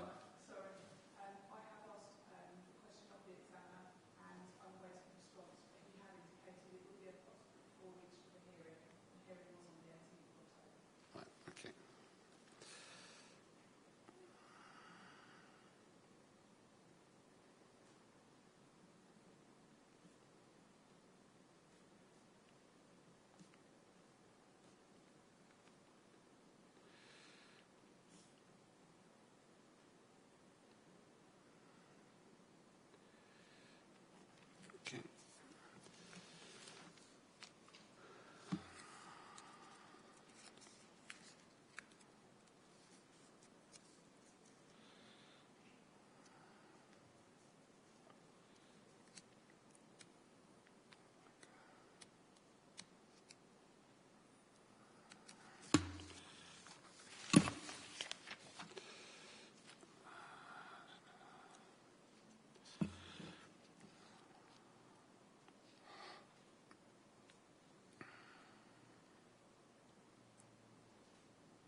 So is this opposite this site, then, that there's a hearing for an appeal on north of Lenham Road? Is this essentially just across the road from that site? Yes, sir. Can I make a comment about the borough's approach here? The site on the northern side of Lenham Road has just gone through a public hearing process. That application was supported by the officers and viewed as a sustainable solution, and it was rejected by members. And we await that decision with great interest. The thing I'd like to point out about the subject site, it is adjacent to the land that we have promoted as an allocation, has developed into a planning permission which has been issued. And this site, which is 2 fields which are not in agricultural use in terms of belonging to a farm holding, to its east is the village cricket and tennis club. And that ends, to me, acts as a full stop to that side of the village. And this site, to me, is a very obvious and strong candidate for residential development. It's on flat land. It doesn't have a great impact on the landscape. You'll see from the application that we've submitted that we're including a substantial element of bungalows. There are 18 bungalows in the scheme. One of my criticisms of the local plan and the way Maidstone over the years has planned, it's always been planning by numbers, and there's been a lack of attention to the quality of the housing supply. We have an ageing population, and I believe there is a need to provide specialist types of housing as we're all getting older. And we as a company have recognised this. In the site that's been built by Crest, we had bungalows, and I believe those are going to be built. And this site, which we would like to probably build ourselves, has got a large element of bungalows.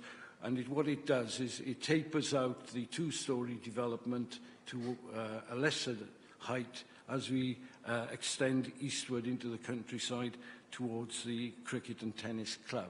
And I think that's an important point to pick up, because I'm not aware of any other developers who are promoting bungalows as part of their schemes as we speak, sir.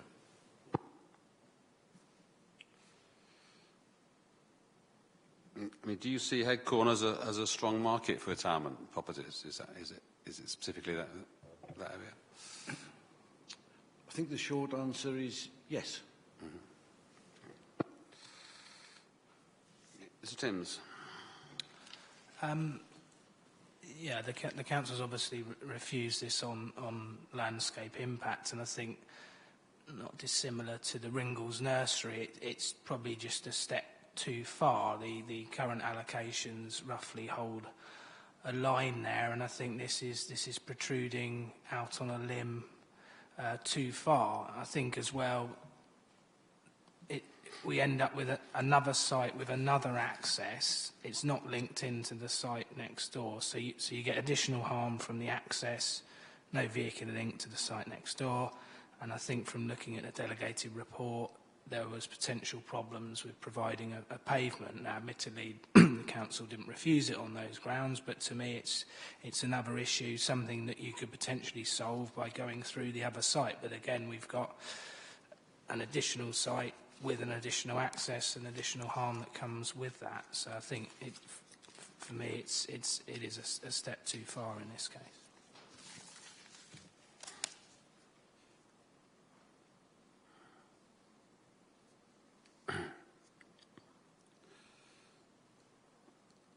Yeah, I mean, there is a footway shown. Was that almost like along the Lenham Road? Do you know what that problem was about the footway?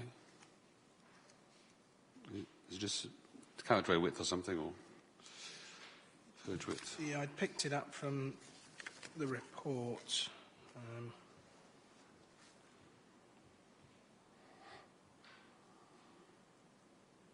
Where the officer's saying in his view, it would not be possible to provide a pavement along the south side of Lenham Road due to the very narrow verges between the road and the fields, presence of boundary hedges, trees, telegraph poles, and most crucially, drainage ditches to the side of the road. And that's something I've noticed on Grigg Lane. Whether that's obviously the officer's observation in this particular case.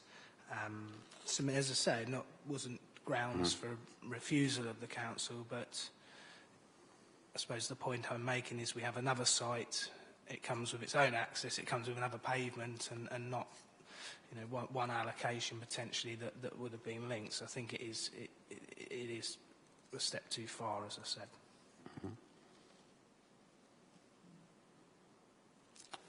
Ms. Norton?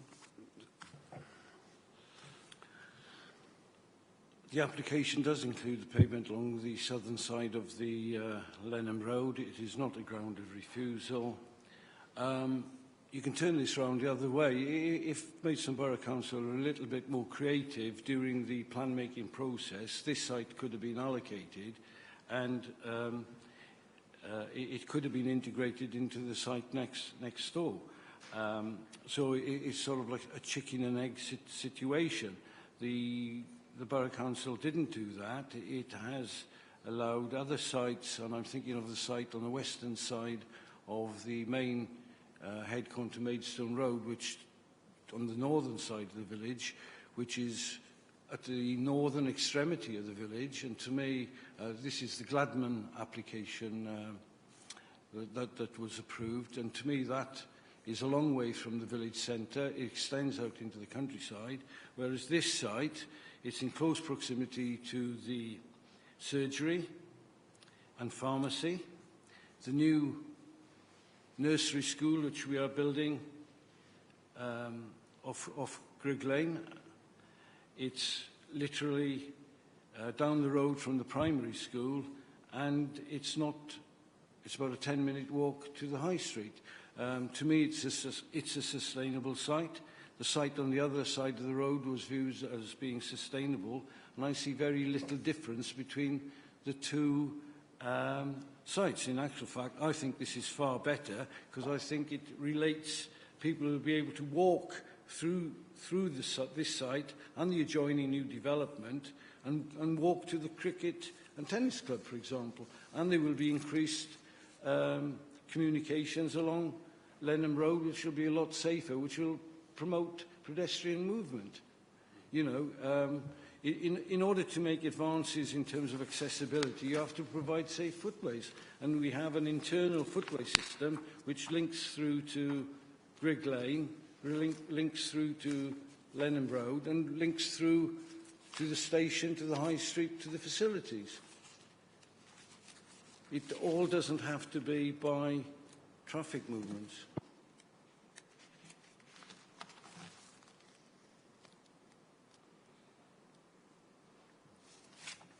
So that's you say the footway link in the, what's that, the southern corner, that southeast corner, is that a footway link as well? Southwest corner, sir. Down here. Is that a footway link?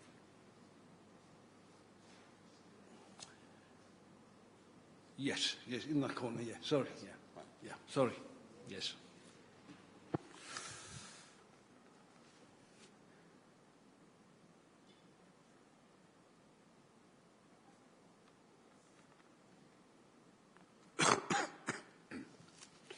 Ms. Timms? Yeah, I suppose the point I was making, you don't have to have vehicular links to the sites, but if you don't, you then get additional impact urbanisation from a series of access points and pavements. And to say had the council allocated this, then that could have achieved that. I think these applications were in at the same time. I'm pretty sure they overlapped, so I don't see that it's for the council to allocate it for then it to follow that you link the sites. They were in at the same time, is my recollection. So I'm not sure it's the council's responsibility to have made those two sites to link up, particularly when wasn't proposing an allocation on one of them.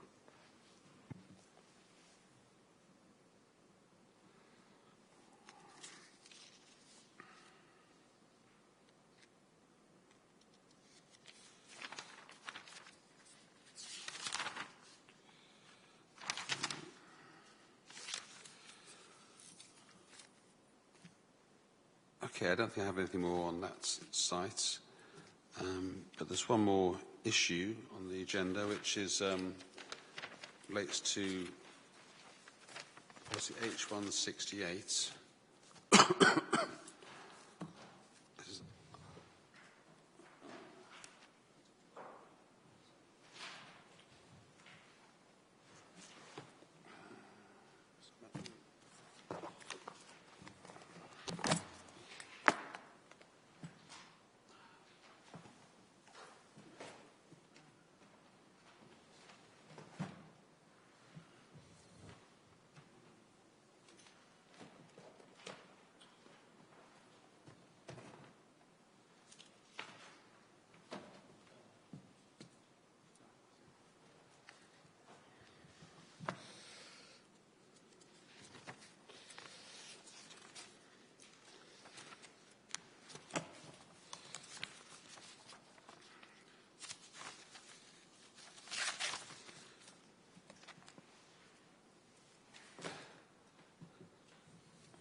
This is Bentlett's Yards, Claygate Road, Laddingford.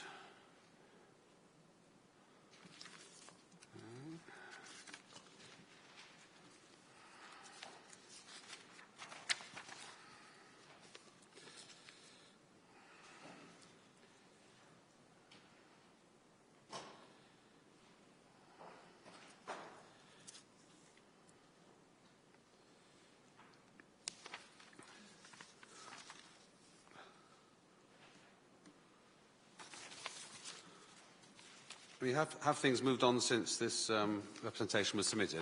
What's the current position on this? Can I help you there? So yes. We've agreed to deal with this by written representations because we've got a planning permission coming through and I didn't want to waste this hearing's time. Fine, okay.